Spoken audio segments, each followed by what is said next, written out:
Guys in this classes में आप लोगों का स्वागत है। मैं इसके सुमन चले दोस्तों। मैं रेशियो पढ़ा रहे थे ना, रेशियो को मैंने कंबाइन करने के लिए सिखा रहे थे दोस्तों। ठीक है, तो आज फिर मैं रेशियो को आगे बढ़ाते हैं। ठीक है, ध्यान दीजिएगा। देखो दोस्तों, ए अनुपात बी बराबर 1:2, बी अनुपात सी बराबर 1:2, सी अनुपात डी बराबर 1:2। अब इसको क्या करना है साथियों कि ए अनुपात बी अनुपात सी अनुपात डी बनाना है। ठीक है, मतलब है कि चारों को क्या करना है, कंबाइन करना।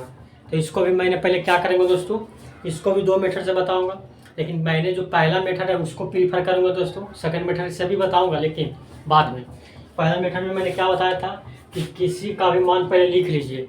तो मान हम लिख लेते हैं ए बी का मान 1 2 है, तो लिख लिया दोस्तों 1 2। इससे क्या होता है दोस्तों कि कम से कम 2 का मान तो लिख लिया आपने कहा, बिल्कुल। अब हमको मान चाहिए सी या डी, जो जिसका जरूरत है निकालिए। तो हम पहले सी ए निकाल लेते हैं। अब बताइए सी का मान निकालेंगे तो सी है किस रेशियो में, तो सी देखिएगा यहाँ भी है और सी यहाँ भी है।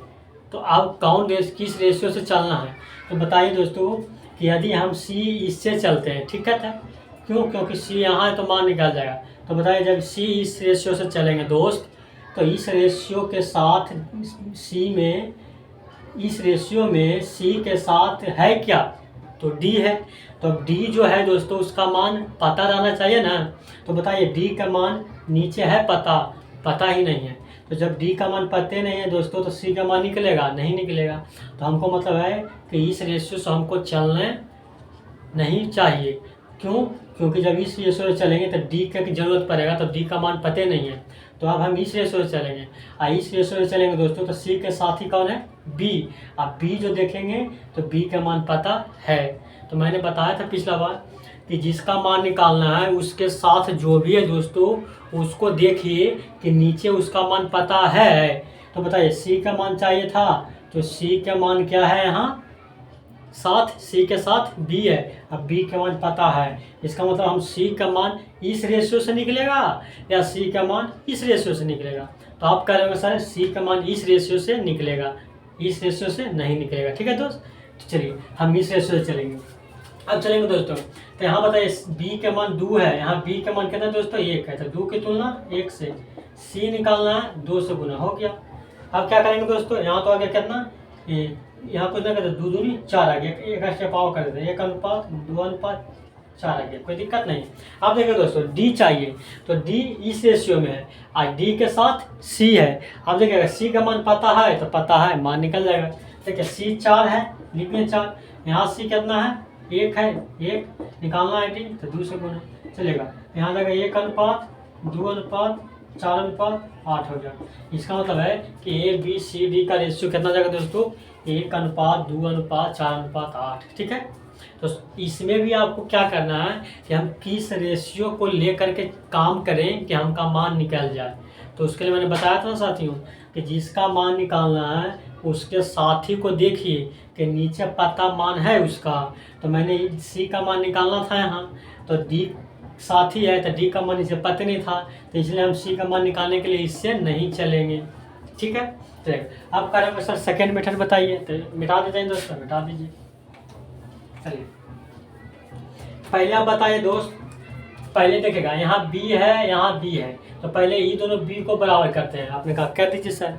तो जब ये दोनों बी को बराबर करेंगे तो यहाँ 2 है यहाँ 1 है, तो यहाँ 2 से गुना कर दिए, तो यहाँ भी 2 से गुना हो गया। आपने कहा हो गया सर, कोई दिक्कत नहीं, कोई दिक्कत है। देखिएगा यहाँ बी 2 था, तो अब देखिएगा यहाँ भी 2 हो गया। आपने कहा हो गया।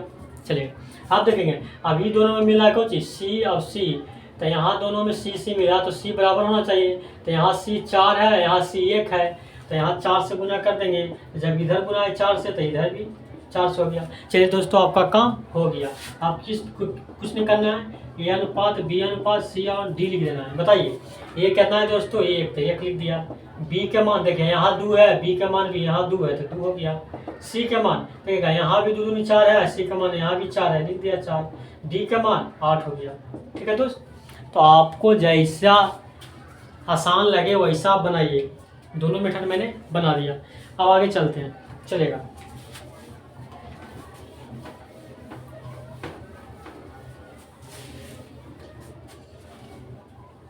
चलेगा दोस्तों,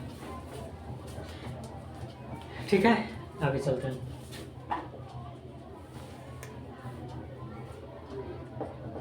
पी क्यू बराबर 7:3, क्यू अनुपात बराबर 6:5, आर एस बराबर 10:7। इससे रेशियो चाहिए पी क्यू आर और एस का, ठीक है दोस्त। तो हम दोनों मेथड से बताएंगे, फर्स्ट मेथड और सेकेंड मेथड से भी। सबसे पहले फर्स्ट मेथड आ जाएंगे। पहले किसी का भी मान लिख लीजिए, तो मैंने लिख लेता हूँ पी क्यू का 7/3 लिख लिया सर। आप बताइए आर का मान निकालना है, आपको इच्छा हो लगा तो एस भी निकाल सकते हैं, कोई दिक्कत नहीं है, ठीक है, चलेगा। मन कर रहा है तो एस से पहले निकाल लेते हैं, आर बाद में निकालते हैं। निकाल लूँ? आपने कहा निकाल लीजिए सर, कंसेप्ट क्लियर हो जाएगा। चलेगा, एस पहले निकाल लेते हैं। अब बताइए एस निकालने के लिए किस में चलेंगे? इसमें चलेंगे। अब एस निकालने के लिए इसमें चलेंगे दोस्तों, तो एस के साथ है क्या? तो आर है। तो आर है दोस्तों, तो आर का मान पता रहना चाहिए ना नीचे। बताइए आर का मान है पता? आपने कहा नहीं सर, तो एस निकल भी नहीं करेगा। एस निकल भी निकाला, जब भी निकलेगा जब पहले आर निकालिए। चलिए दोस्तों, कंसेप्ट क्लियर हो गया, एस निकलेगा नहीं करेगा। आगे आर भी अब निकालेंगे, तो बताइए आर इस रेशियो में भी है, आर इस रेशियो में भी है, तो किस रेशियो से चलेंगे? तो देखते हैं कि पहले इस रेशियो से देखते हैं कि आर का मान निकलेगा या नहीं। तो बताइए इस रेशियो में आर के साथ एस है, आर के साथ एस है। अब बताइए एस का मान नीचे पता है? नहीं पता है, इसका मतलब आर इस रेशियो से नहीं निकलेगा। चलिए खत्म हो गया। तो बचा इसमें भी देख लेते हैं कि निकलेगा कि नहीं। तो यहाँ आर के साथ क्या है? क्यू है दोस्त। अब क्यू का मान देखे नीचे पता है? पता है। इसका मतलब है कि हमारा आर का मान निकालने के लिए इस रेशियो जिम्मेदार है। आर तो दो जगह दिखा, लेकिन दोनों से आर का मान नहीं निकल रहा था, ठीक है दोस्त। यही होता है कंसेप्ट। केवल आपको रेशियो हम लिख दें, बना दें, आंसर लिख दें, इससे ना आप लोग का कंसेप्ट क्लियर नहीं होगा। यहाँ कंसेप्ट आपको क्या करना होगा? क्लियर करना पड़ेगा, ठीक है। तो यहाँ देखिएगा और दोनों जगह दिखा, तो आपको यही कन्फ्यूजन है कि हम आर का मान निकालें तो किस रेशियो से निकालें। आप लोग का यही पे क्या परेशानियाँ होता होगा दोस्तों। लेकिन खैर मैंने परेशानियों को दूर कर दिया कि अब आर का मान हमको किस रेशियो जिम्मेदार है निकालने के लिए? इस रेशियो। क्यों? क्योंकि इस आर में क्यू है, क्यू का मान पता है। चलिए अब देखिए दोस्त, यहाँ क्यू 3 है, यहाँ क्यू 6 है, लिख दिया। निकालना है आर, तो आर 5 है। चलिए काटा तो काट दीजिए, 3 दूनी 6, एलसीएम आ जाएगा दोस्तों कितना? नीचे 2 आ गया, यहाँ 1 हो गया, 1 है, यहाँ 1, यहाँ 1। तब क्या करेंगे? रेशियो से गुना कर देना दोस्तों, कर लीजिए सर। तब कुछ नहीं करना, एलसीएम आ गया 1, 1, 2 का 2 एलसीएम। बताइए 1 में 2 लाने के लिए 2 से गुना, वो 2 को 7 में गुना करेंगे तो 14 आ जाएगा। चलेगा। 1 में 2 लाने के लिए 2 से गुना, 3 में गुना करेंगे तो 6 आ जाएगा। आई 2 लाने के लिए 1 से गुना हो जाएगा, 5 हो जाएगा। आप लोग को लगता है सर हम समझ नहीं रहे हैं, लाइन कट।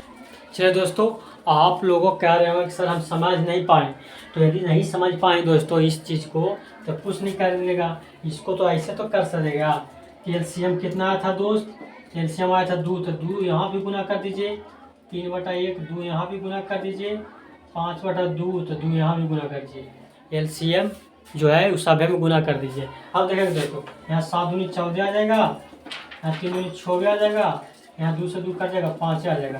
तो हम क्या दोस्तों हम इतना करें, हम इतना करेंगे, मेरे पास इतना टाइम है। देखिए जो नहीं समझ में आया है वो इतना कर लीजिएगा, लेकिन हम इसको मिटा देते हैं, फिर हम मिठा लाते हैं वही मेथड, ठीक है दोस्तों। और उसमें मिठा लाते हैं तो शॉर्ट आते हैं, ध्यान दीजिएगा। क्या? तो पहले देखिए 1 का एलसीएम 2 आ गया, 2 लाने के लिए 1 में दोस्तों 2 से गुना, 7 दूनी 14 आ जाएगा। 3 में 2 लाने के लिए 2 से गुना, तो 3 दूनी 6 आ जाएगा। 2 में 2 लाने के लिए 1 से गुना, तो 5 का 5 हो जाएगा। चलो दोस्तों, ठीक है। आज इसको समझ में नहीं आया है तो एलसीएम से गुना करके काट लीजिएगा। अब देखेंगे दोस्तों एस का मान, तो एस का मान निकालना है, तो एस के साथ आर है, आर का मान पता होना चाहिए। हो गया दोस्तों, निकल जाएगा, बिल्कुल निकल जाएगा। यहाँ एस आर का मान 5 है, यहाँ आर का मान कितना दोस्तों? 10, निकल गया मैंने। निकालना एस का मान तो 7 है। देखिए दोस्तों 5 दूनी 7, फिर एलसीएम आ गया 2, फिर करेंगे एलसीएम ले लेंगे। या यहाँ तो कुछ नहीं, तो 1, 1, 1 है, तो यदि हम 2 से गुना सब में कर देते हैं तो बटा खत्म हो जाता। आपने कहा बिल्कुल सर, तो काहे 2 से गुना कर दिए, कर दीजिए। तो 14 में 2 से गुना करने के लिए 28, 6 में 2 से गुना करने के लिए 12, 5 में 2 से गुना करेंगे तो 10, 2 7 वाला 2 में 2 से गुना करेंगे तो 7 आ जाएगा। आपने कहा नहीं समझ में आया सर, तो नहीं समझ में आया दोस्तों, तो क्या करेंगे वैसे ही यहाँ बटन कुछ नहीं तो 1 है, कुछ नहीं तो 1 है, कुछ नहीं तो 1 है, तो 1 1 1 2 कैल्शियम 2 हो जाएगा। तो 14/1 यहाँ भी 2 से गुना कर देंगे, 6/1 यहाँ भी 2 से गुना कर देंगे, 5/1 यहाँ भी 2 से गुना कर देंगे, 7/2 यहाँ भी 2 से गुना कर देंगे। आपने कहा आप समझ में आया सर, चलेगा। आप समझ में आया दोस्तों, तो क्या करेंगे, 14 28 आ जाएगा, 6 दूनी 12 आ जाएगा, 5 दूनी 10 आ जाएगा, 2 से 2 कट गया, 7 आ गया। समझ में आ गया मेरे प्यार दोस्त, चलिए समझ में आ गया। तो ये था मेरे प्यार दोस्त फर्स्ट मेथड। हम क्या करते हैं, सेकेंड मेथड में आ जाते हैं। बिठा दे, बिठा दीजिए, चलेगा। यहाँ निकाला जाना है PQR S। सबसे पहले देखना है बारी बारी से आते हैं दोस्त। बताइए पहले यहाँ देखिए, ये दोनों में क्या मिल रहा है, तो Q आपने कहा मिल रहा है सर। तो बताइए यहाँ Q का मान 3 है, यहाँ Q का मान 6। ऐसे हो सकता है कि एक ही चीज़ का मान अलग अलग? आपने कहा नहीं सर, एक ही चीज़ का मान अलग अलग कैसे होगा। तो बराबर करने के लिए क्या करेंगे दोस्तों, यदि दिमाग नहीं लगाना ज़्यादा तो कुछ नहीं करेंगे, 6 को इसमें गुना कर देंगे, 3 को इसमें गुना कर देंगे। लेकिन यदि आपके पास थोड़ा सा भी दिमाग है तो इतना गुना करने की ज़रूरत नहीं पड़ेगा। क्यों? क्योंकि बराबर ने करना है साथियों। तो यहाँ 6 को और 3 को बराबर करने के लिए यदि 3 में 2 से गुना करते हैं तो यहाँ भी 6 आ जाएगा, यहाँ भी 6 आ जाएगा। आपने कहा बस सर, तो यहाँ भी 2 से गुना कर दिया। रेशियो में जब यहाँ गुना कर दिया तो इसमें भी 2 से गुना हो गया। देखा कि दोस्तों, यहाँ भी Q का मान 6 और यहाँ भी Q का मान 6 बराबर हो गया। तो थोड़ा सा दिमाग लगाए तो कैलकुलेशन कितना आसान हो गया। आपने कहा बस सर, चलेगा। तो Q का Q मिल रहा था, बराबर हो गया। आप देखिएगा यहाँ R मिल रहा है, तो यहाँ भी R का मान 5 है, यहाँ R का मान 10 है, तो यहाँ भी दोनों को क्या करेंगे, सेम करेंगे। सेम कैसे होगा दोस्तों, तो ये 10 है, ये 5 है, तो हम यदि 5 में 2 से गुना कर देते हैं तो ये भी 10 हो जाएगा, ये भी 10 होगा। आपने कहा बस सर। तो इसमें देखिए दोस्तों, 2 से गुना कर दीजिए, तो यहाँ भी क्या 10 गुना कर दीजिए, 2 से गुना कर दीजिए। आपने कहा कर दिया। लेकिन देखेंगे दोस्तों, जब यहाँ मैंने R को बराबर किया तो 5 दूनी 10, तो यहाँ ठीक हो गया R। लेकिन यहाँ देखिए Q का मान यहाँ 6 दूनी 12 हो गया, तो यहाँ Q का मान 3 दूनी 6 है। इसका मतलब फिर से इसको बराबर करना पड़ेगा। आपने कहा देखिए ये थोड़ा बड़ी गड़बड़ कर रहा है सर। मैंने कहा क्या करिएगा, मैंने कहा था ना कि इसमें थोड़ा सा लेंदी है। देखिए दोस्तों, जब हम R को बराबर किए तो 5 दूनी 10 10 तो हो गया, लेकिन यहाँ Q का मान 6 दूनी 12 आ गया। क्यों? क्योंकि रेशो का नियम है ना कि एक चीज़ में एक में 2 से गुना करेंगे तो इसमें गुना करने पड़ेगा। तो जब इसमें हम 2 से गुना किए दोस्तों, तो 2 से इसमें गुना करने पड़ गया। तो कैसे गुना कर दिए, तो 6 दूनी 12 हो गया, 6 रहा नहीं।